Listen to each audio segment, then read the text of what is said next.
و اما ادامه برنامه بایستی ببینید که سیگنال چی هستش و نحوه آموزش از طریق سیگنال.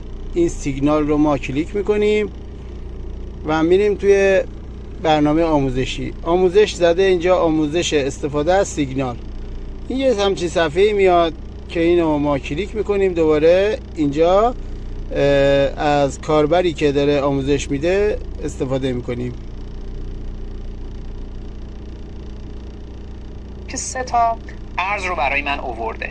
مثلا نوشته ارز LQTY رشد ناگهانی داشته و در تاریخ 27 شهریور ساعت 7 شب به وقت تهران توی یک بازه کوتاه 1 ساعته تونسته 7% رشد بکنه و قیمت فعلیش هم مثلا 84 صدمه. نمودار هفتگیش هم اینجا برای من آورده و اینجا میتونم با کلیک روی گزینه خرید و فروش وارد بازارش هم بشم. مثلا من وارد بازار LQTY بازار تتریش بشم، ببینم که نمودارش به چه شکله.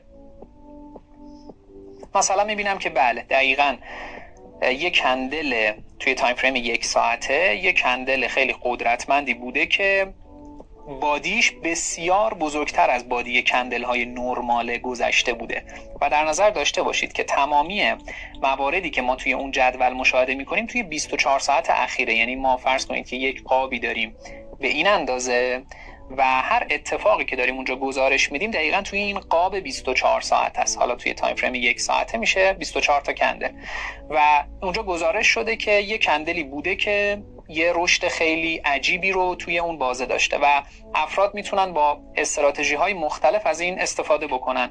ممکنه یه شخصی دنبال اوردر بلاک ها باشه که دقیقاً توسط همین کندل ها ایجاد میشه، مثلا توی این نواحی پایین منتظر خرید باشه، یا ممکنه یک شخصی با یک استراتژی دیگه‌ای وقتی یک ارزی شروع به حرکت صعودی میکنه بخواد اون ارز رو بخره یا حالا هر تصمیم دیگه‌ای که داشته باشه.